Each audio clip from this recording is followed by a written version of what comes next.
This podcast is sponsored by Skylight Calendar.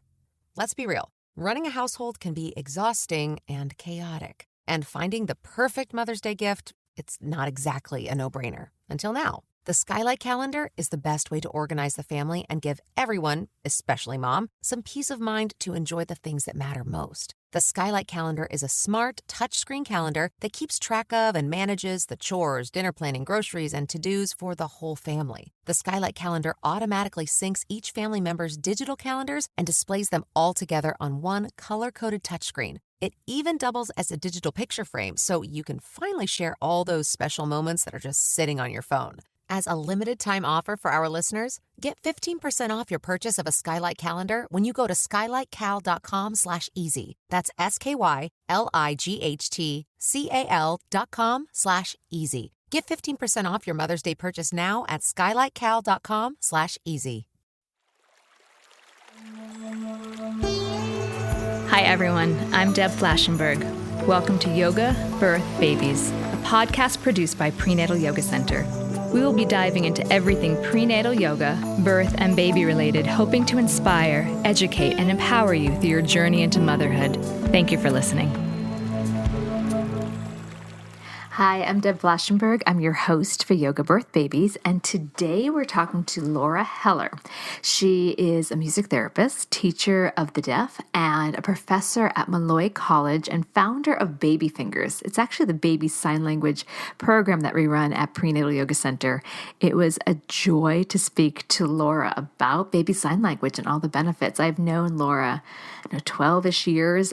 It's been a fantastic relationship with her and a wonderful conversation. So I hope you enjoy that. Before we get to that, just a few announcements.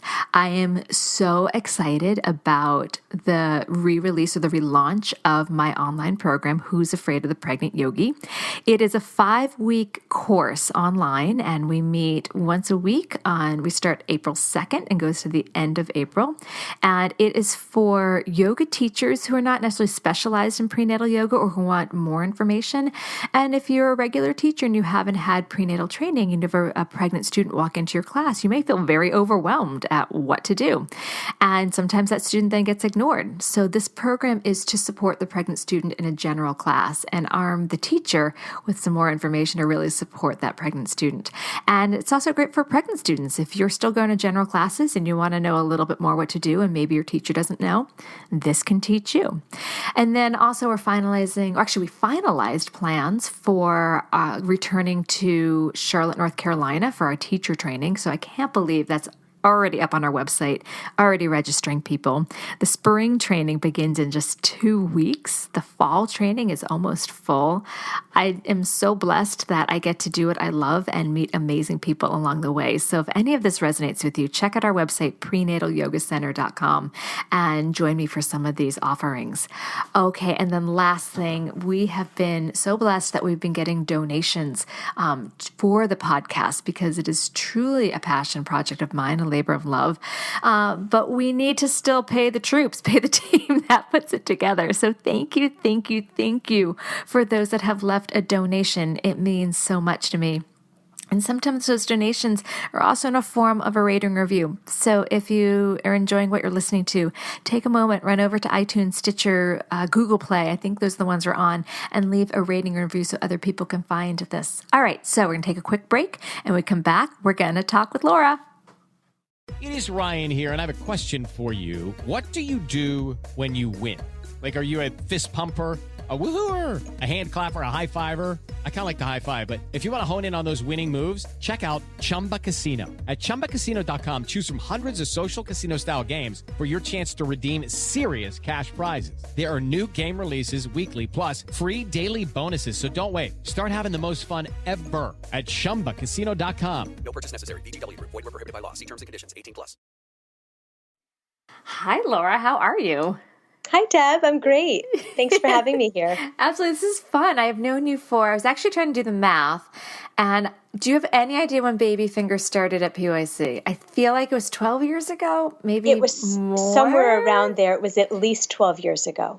Okay. I'm trying to picture how young my children were at that time because every so often they came into the studio with me. Yes. And they're in one's in college, right? Yes, they're now 19 and 17. Oh, so the 17 starting to, what is he, junior or senior? Actually a senior. They're almost 20 and 18. I have grown-ups. Oh my goodness. I can't Yes. even wrap my head around that. Just yesterday was Sage's 5th birthday. So Wow. I know. It's crazy. It is Yeah, so they're getting crazy. so much bigger. But I was thinking, like, I've just known you for so much of my career at the studio, and just watching your kids grow up. You've watched me have kids. And this is the first time we've really actually sat and chatted. We always see each other in passing. Like, I'm like running out of the studio to go somewhere. Right. So this As is going to be you're done fun. teaching, I'm starting to teach. Yeah, so this will be really exciting. All right, so for those listening, they've already heard a little bit about just you from the intro, but why don't you just start with a little bit about yourself and how you made your way into sign language and working with babies? Great. So I'm a music therapist who then went on to get my master's in deaf education and found a really amazing way to combine the two through baby fingers. But initially, when I was 8 years old, I didn't grow up in New York, but I loved theater, and my mom brought me to New York, and I saw Children of a Lesser God on Broadway. Oh, wow. And for an 8-year-old or 9-year-old, it was quite a sophisticated show to watch, but I was captivated by the sign language. And so much so that one of the characters, the true actor's name, stuck with me for the rest of my life. And I'll come back to that in a sec. So I was so excited by the sign language that I started to want to learn a little bit. But it wasn't until I was 16 that I was a counselor at the overnight camp where I grew up, and there was a deaf camper. He was 11, and I really started learning sign language from him that summer, and then became involved in the deaf community in Rochester where I grew up. When I moved to New York, I wound up meeting that deaf actor that I saw as a child in Children of a Lesser God, and have since gotten to know him very well, and we've done some theater workshopping together. And through some of my deaf friends in the theater world, I was really encouraged to get baby fingers going. So it was a combination of support from the deaf community, research that I had done as a music therapist and a deaf educator, my thesis, and then my child starting to sign. I decided that I was going to bring all of that work into my life at home and see, before I really, other than knowing that my research was valid, before I really bring it to other people, I'm going to see if it works for me at home. And it was incredible. My kids started signing so young, and to have that opportunity to communicate and connect in that way was just unbelievable. So how old were they at that point? Just over 6 months. Oh, so really? Okay, so the Really age of young. baby fingers, actually what we have for our students. Exactly. Oh, interesting. I was signing with them really from day one, and it was through just repetition in our morning routine, signing, "Good morning, I love you," that one day he approximated the sign for "I love you." And it wasn't even need-based. It wasn't like he was asking for milk. He was telling me something, however much he understood of it, he was telling me something that he knew that I was saying to him every day, and it felt good. It was incredible. Oh my gosh, that is amazing. So from that, how did you create the program? So I had a general curriculum that I had developed through my master's thesis because it was a pilot program that I had set up. And so from there, I reworked it to combine a lot of my work as a music therapist, some of which I had done with deaf and hard of hearing children, and put together this curriculum that kind of evolved over the first few years as I was working with deaf and hearing babies, as well as what my own children were responding to most. So it was a combination of that hands-on practical work and what I know as an early childhood special educator. I think, what I like about baby fingers is it's not just, okay, we're going to learn to baby sign language, not just like, here are some hands. You bring in so much music and fun. And I have to tell you, the songs stick in my head because I've been behind the desk when you have done baby Right. fingers, and then for the rest of the day, hello to you, like in my head Yes. for Yes. hours and days. Which I know can be a little bit annoying sometimes, but I think that's a big part of what helps the parents or the caregivers, whomever's in class, go home and remember what they've done in class. So that music really serves as a memory aid. Oh, And absolutely. Yep. I get the point of it. But Yes. yeah, it really does stick. So let's back up and explain how baby sign language is different than an adult signing to one another.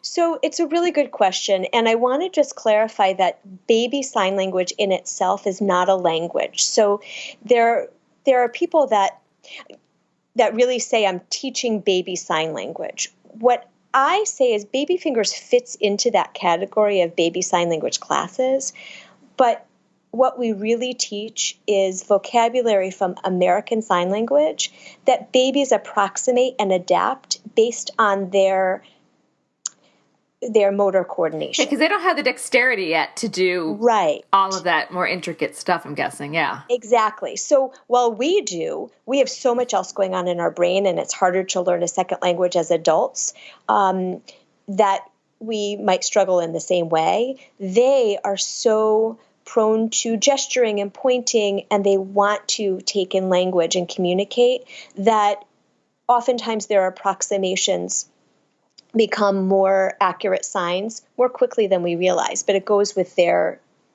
physical development, their motor skills. But so anyway, it's really not much different than the way an adult would speak through American Sign Language, except that the baby might do an approximation, or they're using individual words as opposed to full sentences. Very much like the way a baby develops spoken language. Right, They because they don't come out speaking a whole sentence. Right. They might first say baba for bottle, and then Right. eventually get want baba or something like that, and eventually put it together. However, the first signs come so much earlier than those first words can. This podcast is sponsored by Skylight Frame. Mother's Day is almost here. What are you getting her? Something that shows you care. Something that makes her feel loved. Something that won't stress you out. Something like the Skylight Frame. The Skylight Frame is the perfect gift. It's a touchscreen photo frame your whole family can upload photos to, from wherever they are in the world. It's a way to share with her all the moments that matter. It sets up in seconds. You can even make sure that it's already loaded with photos when your mom opens her Mother's Day gift. And her Skylight Frame can hold thousands of the treasured photos you share. It's an easy, heartfelt way for mom to stay connected with those who matter most. It really is the perfect gift. Now, as a special Mother's Day offer for our listeners, get 15% off your purchase of a Skylight Frame when you go to skylightframe.com/easy. That's SKYLIGHTFRAME.com/easy. Get 15% off your Mother's Day purchase now at skylightframe.com/easy. With the Lucky Land Slots, you can get lucky just about anywhere. This is your captain speaking. We've got clear runway and the weather's fine, but we're just going to circle up here a while and get lucky. No, nothing like that. It's just these cash prizes add up quick. So I suggest you sit back, keep your tray table upright, and start getting lucky. Play for free at LuckyLandSlots.com. Are you feeling lucky? No purchase necessary. Void where prohibited by law. 18+ terms and conditions apply. See website for details. Oh, this is fascinating. So you and I were talking a little before I actually hit record about, I remember years ago, and I remember we couldn't quite figure it out. Like, I'm thinking like 10, 12 years ago, there's this big thing about baby Mozart. And it was like, it's going to improve your baby's intelligence. And then it was debunked. But I do know there's actual research for baby sign language and its benefits. Can you talk a little bit about that? Sure. So back in the 80s, there were sort of two primary schools of thought. There were two women out in California who did a lot of research demonstrating the benefits of any kind of signing and gesturing with your baby. And they did a longitudinal study that demonstrated over time that by second or third grade, those children who had been using signs or gestures since infancy had a vocabulary of, I'm not remembering now exactly, but way advanced of their non-signing peers, Mm-hmm. and a general IQ score, an average IQ score of 12 points higher than their non-signing peers. So that was a tremendous, I think, motivator for a lot of people to want to start signing. And then there was another person out in Seattle, Washington, who focused not just on general signing, but specifically on American Sign Language with hearing and deaf babies, and found that they also were able to communicate at a much, much earlier age with a larger vocabulary, understanding of synonyms. And what I have found as a music therapist is there are studies that have indicated the pairing of sign and song for nonverbal, preverbal, or children who are learning English as a second language to be able to really get a better handle on language and be able to communicate using the signs taught through songs and musical play. What about when a child, because I know if they can't verbally talk it, have you found it lessens frustration of not being able to communicate? Yes, significantly, both for children. And for the adults. Yes, and for the adults, yes. And regardless of special need or typically developing, what's important is that if children are understanding what's coming in, if their receptive language is on par, then their expressive language will come. And if it doesn't, then there's something unrelated to their language development. It's really the oral motor mechanism or some other development that's causing a lag in that speech development. And so I think it's really important to understand that that the sign language will completely decrease that frustration, because even if a child can't get what they're asking for, like it's not time for a cookie, for example, but mom or dad or caregiver understands that they're asking for a cookie, that can go a long way. Right. So, otherwise it can just turn into a tantrum. And then you're like, exactly. I don't know what you're asking for. Exactly. And then once they start speaking, if it's hard to understand what they're saying, but they can clarify it with a sign, that can help tremendously. My own son loved flowers when he was little, and he loved telling me that the flowers were gorgeous, which must have been the word I used for them. And one day he was signing flowers and saying g something with a G sound. And I didn't put two and two together until I asked him to sign it for me. And he used the sign for beautiful or pretty, which is also the sign for gorgeous, and said that word again. And I was like, that's it. He's telling me they're gorgeous. So with that one sign, he already understood multiple words that could be used to describe something. It was so exciting. And then he wasn't frustrated. Oh, this is amazing. I did a little bit because you gave me a sign book, yours, and you signed it for me. It was lovely. Mm-hmm. And I used it for my son. And I have to admit, I'm going to berate myself a little, slightly bad parent for my second child. I don't know if anyone ever else, I don't know if you felt that with your kids, like the first tend to get a little bit more attention. Oh, sure. The second one is always the second one. Yes. So Sage, my lovely now 5-year-old, did not get sign language, but Shay did. And I wonder if I had done that, because she wasn't the clearest speaker. Now, Shay's speech was oddly clear very early, and so he was able to communicate, and he had great speech, and we did some of the sign language that you had given me. But Sage, even to this day, she's just, she's still in pre-K. It's not as clear as he was, and I wish had I done that. I'm curious if it could have helped our frustration of not knowing, even like at 2 or 3, still not getting complete clarity. Absolutely. There were times when my children had the spoken English words to tell me something, but they were too upset to be able to get the words out, and the signs came back. To be able to tell me why they were upset or why they were angry through their tears, signing, because they were just too upset to say the words. Really, really helpful. Yeah, because tantrums are big. So I want to bring up a point that I've heard some of the parents say around the studio. One parent I remember just saying she liked the idea because her friends were doing it. It could be a fun social thing, but she was concerned that if she taught sign language, that would prolong the child verbally speaking. Have you heard that before? So it's a typical question. There is a lot of concern among hearing parents with their hearing babies that or even hearing parents with their deaf babies, that if we sign, how is my child going to really develop spoken language? And our primary concern at Baby Fingers is that communication develops prior to speech, because you can communicate with your baby and your baby back with you through sign language, potentially as young as 6 or 8 months old, whereas they can't communicate using speech until well after their first birthday, for some close to their second. And so what the sign language does is it provides an early language and an early bridge to communication. What research has shown and what our experience in our program has shown is that it motivates spoken language as opposed to slowing it down.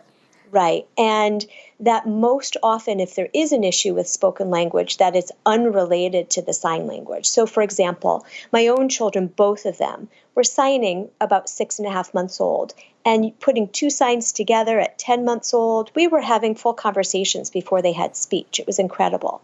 And they were still relatively early speakers, but they both had some oral motor weakness, some low muscle tone. And so as a result, there were sounds that were hard for them to make. That's one of the, so they got some therapy and some training for that and got past it. But one of the things that was so essential about the sign language was, even with those speech difficulties, it was a muscle development thing that had nothing to do with their signing. But the frustration around that was alleviated, again, because they could sign. And they can communicate. So it wasn't just like, what are you saying? What are you saying? Right. Exactly. So that's what I think I could have benefited with this Sage a little, because she would try to speak, but it was just a little bit jumbled. I mean, she was speaking. I just couldn't figure out exactly all the consonants that were mumbled together. And the two are really separate, language development versus speech development. And it's a different side of the brain that's being stimulated for sign language. So they don't necessarily go hand in hand. The language development motivates and supports the speech development, but having that won't cause an issue with the speech coming along. So how early? So you're saying 6 months, but I know we have students that are having their babies and they're like 3 or 4 months. So what are you seeing the age range? And are you also seeing them continue? Like how far? What are your thoughts on that? So most of our baby with grown-up classes are for ages 24 months and under, though we do have a class that's also for 3 years and under. We do find that our classes incorporate babies as young as 2 or 3 months, like you said, up through 2 or 3 years, depending on how soon the family feels ready to come out to classes. Some families are bilingual already at home, and they've heard, and there is some research that supports that bringing in sign language can help bridge the gap between those two spoken languages at home. So it's a really nice addition to that. So they're starting early. But also sometimes you're just eager to get out and, like you mentioned, be social with other parents and meet other people that have, like-minded interests. And so I always say the younger your baby has accessible language and exposure to it, the younger they're likely to start signing back with you. Mm-hmm. If you start at 4 or 5 months, you might see your baby starting to sign at somewhere between 6 to 8 months. Whereas if you start between 6 to 8 months, you may not see your baby starting until closer to 10 months. But now if they start after a year old, they could start signing in their first class. Mm-hmm.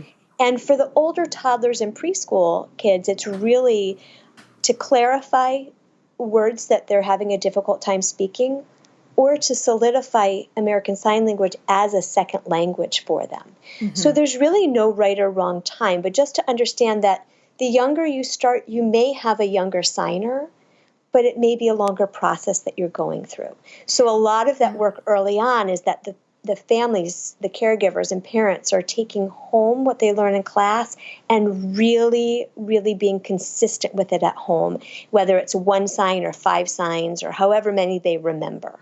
I also find it's so much more of a focused type of class than just a general music class. I'm not putting down general music class. I loved them. I did a ton of them. But because it's so, you're really looking at your baby, it's direct communication as opposed to, we're just going to sing and wave some flags around. It just feels so much more like I am communicating with you. And whether it's a parent or caregiver, we are eye to eye. You're looking at me. We're working together. It just seems a different type of relationship.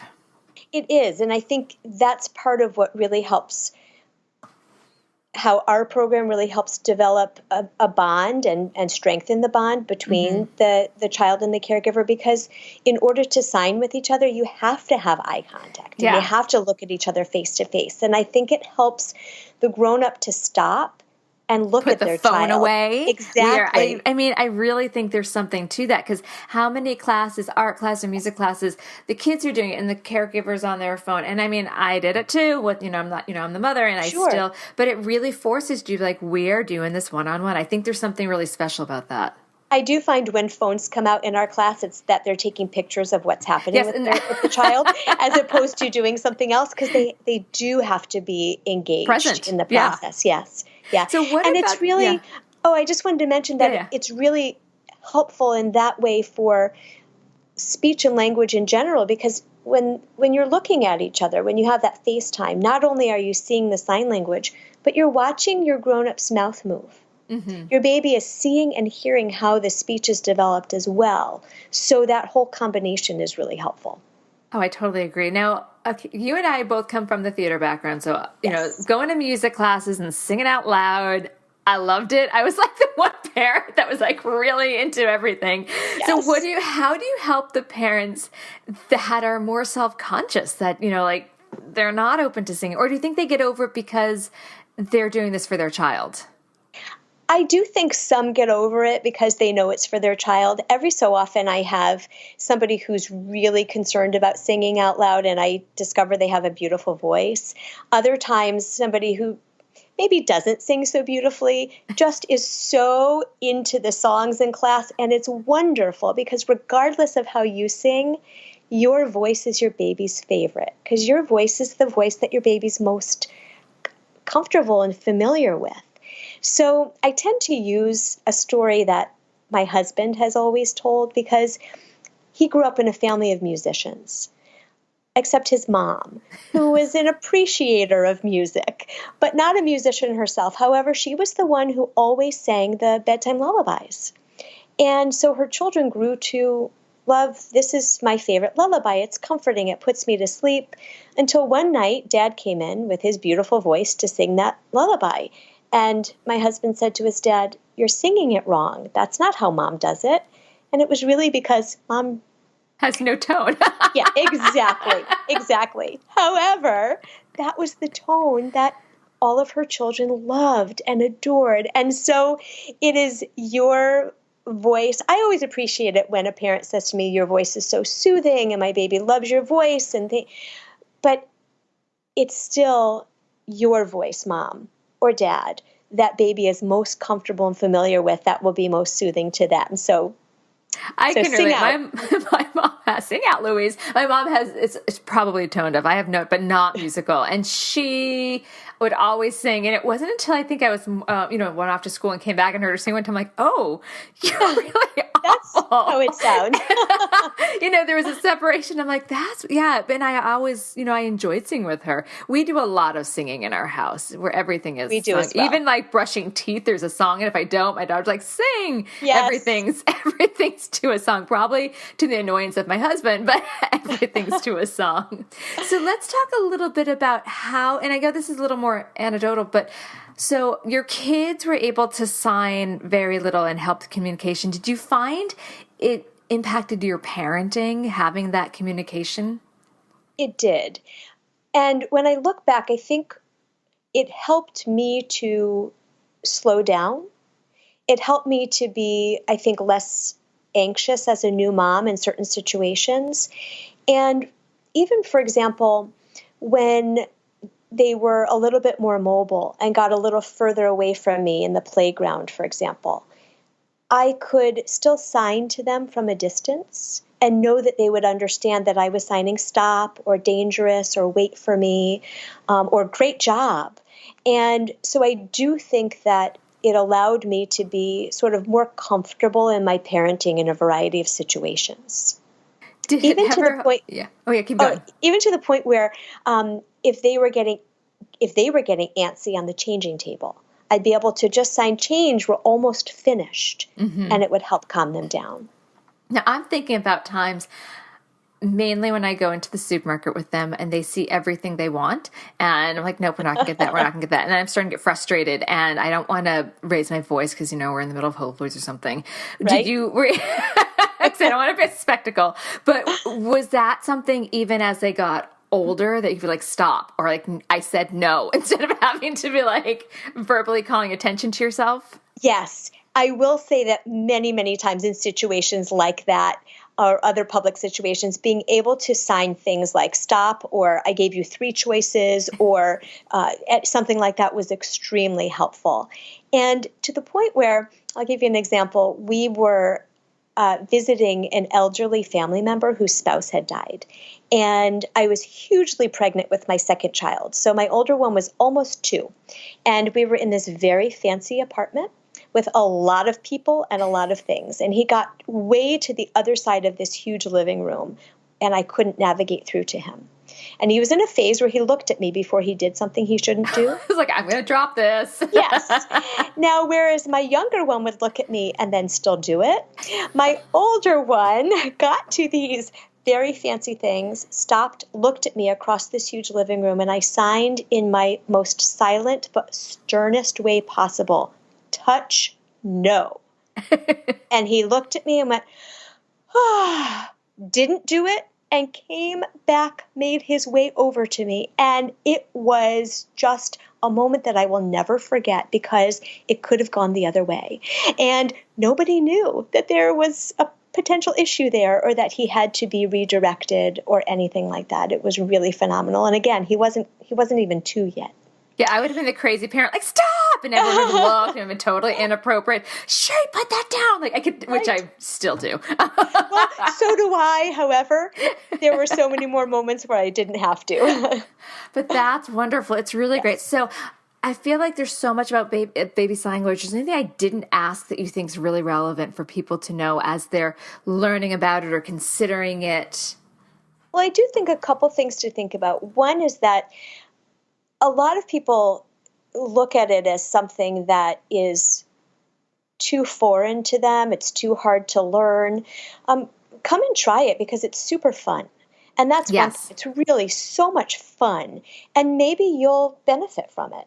And if nothing else, you'll have had one series of classes that you really enjoyed. And maybe you will take it further and maybe you won't. It doesn't have to be a lifelong thing. It could help you get through a short period of time with your baby, which can be really, really helpful. And then also for parents out there who do have babies who are born either without hearing or with limited hearing or with other issues that cause a speech and language issue, that it also doesn't have to be your lifelong form of communication with your child, but can help get through and get past some barriers early on. And to think back on that research that demonstrated higher IQ and all of that, every so often I'll get asked, will my baby be smarter because of this? Well, maybe. Yeah, we have no guarantees. I'm not going to guarantee your baby will get into Harvard as a result of this, but your baby will likely have a larger vocabulary, some ease in communication, and maybe even some improved social skills as a result. And hopefully your bond will be that much stronger. Mm-hmm. No, I get that about yoga. If I do prenatals, my birth can be easier. I'm like, well, I can't guarantee it, but what I can guarantee is you're more educated about it and you know your body better. So all of that is a plus. So yeah, exactly. there's no guarantee. There's really no downside. Exactly. You're spending time with your child. You're doing something interesting, unique, and it's not just your everyday class. So I'm also curious a little bit about, so you started Baby Fingers from your thesis. What gave you the idea that you can make a business out of it? Because as a business owner, I'm just so curious about, and again, I'm kind of diverting. So some people will be like, okay, I have no interest, but why not? Let's dive into a little bit. Sure. What how did you even get the idea that you can make classes and then take it from place to place? Well, at that point, or prior to that point, I don't know that I actually envisioned myself as a business owner. However, I did have a music therapy private practice, and I sort of looked at this as a possible extension of that private practice. And I think what really got me going was initially it was friends of mine with their kids coming to my apartment, and then too many people who were interested. So I spoke to the person that I took Lamaze classes from, and she said, you can rent my space. And so I charged a small fee, just enough really to cover the rent. And then the interest just grew.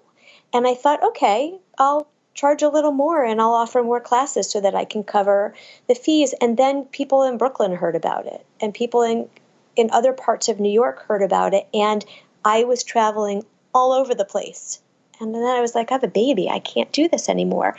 And so I met people who were either qualified or had similar skill sets that were interested in training to be part of my staff. And I thought, this is actually a business model I could develop. And so it just kind of happened organically in that way. And then I was able to really create a business plan and a business model where I have independent contractors that are trained in my program that can help bring it from place to place. And we've grown from there. But it was really initially the motivation from my children signing, and then my husband saying, as he learned along with the kids, saying, other parents need to learn this. And then my friends getting so excited and telling their friends and other people being interested, it kind of just grew organically from there. So do you still do music therapy? I do, yes. So I work part-time at Malloy College in Long Island. I'm a professor in the music therapy program there, undergrad and grad, in addition to some other responsibilities that I have there, helping our students get clinical training experiences. And so in that way, I'm staying in the research and academia aspect of music therapy, but I still do provide some private music therapy to young children as well.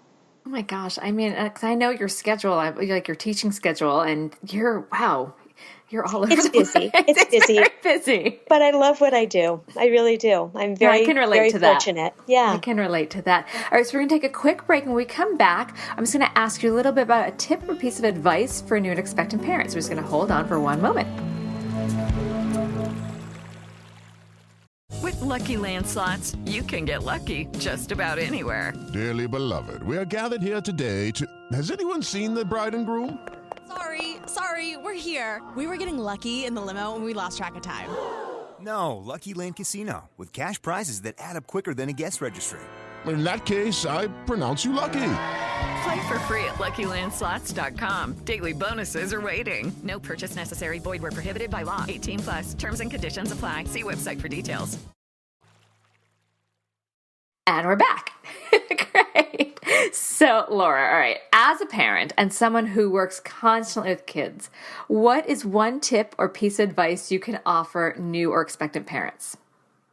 So I want to say sign with your baby, but whether you do or don't, I would say find a time in your day, whether it's morning, afternoon, night, a time that you feel that you can be most invested in a few minutes of FaceTime with your baby. Whether you're signing, whether you're singing, whether you're talking, whatever kind of interaction it is, find one time during your day that you can say, I am going to sit down and have FaceTime with my baby. Because especially in this time of technology, it's harder and harder to do that.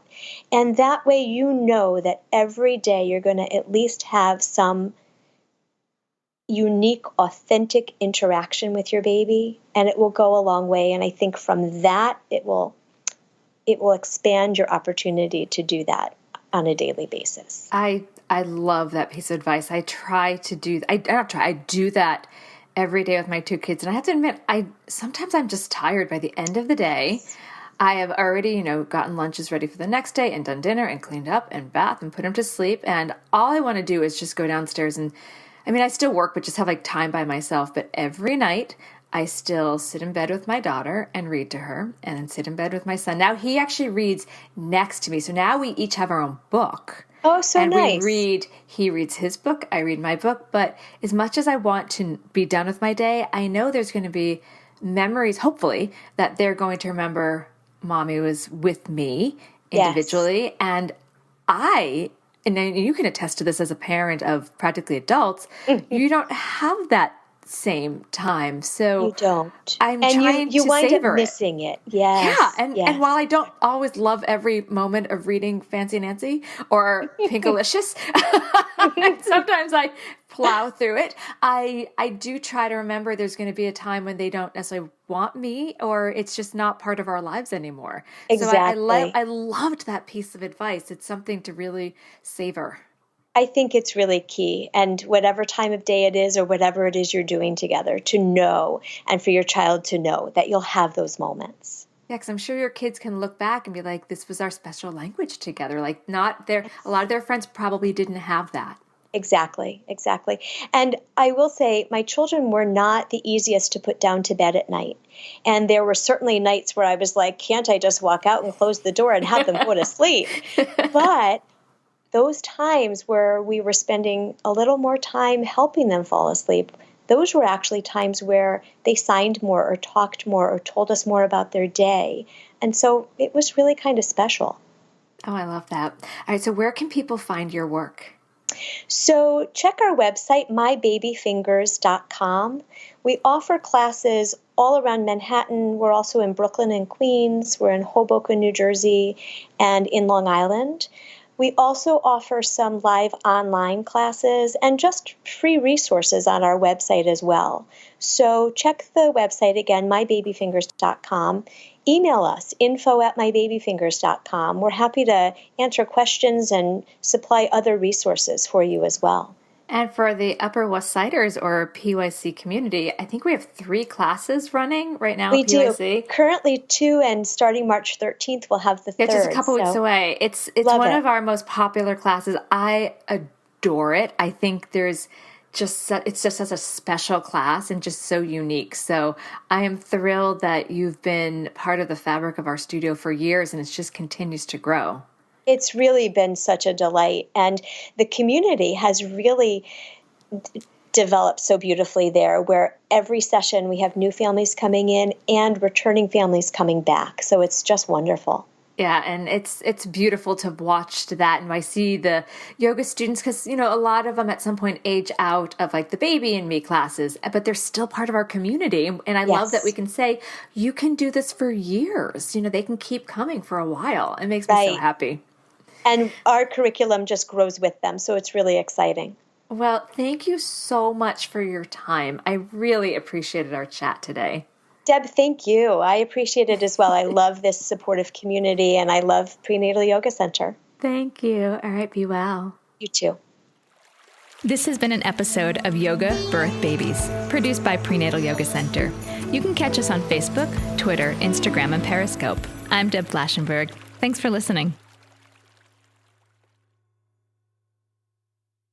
Hello, it is Ryan, and we could all use an extra bright spot in our day, couldn't we? Just to make up for things like sitting in traffic, doing the dishes, counting your steps, all the mundane stuff. That is why I'm such a big fan of Chumba Casino. Chumba Casino has all your favorite social casino-style games that you can play for free anytime, anywhere with daily bonuses. That should brighten your day a little.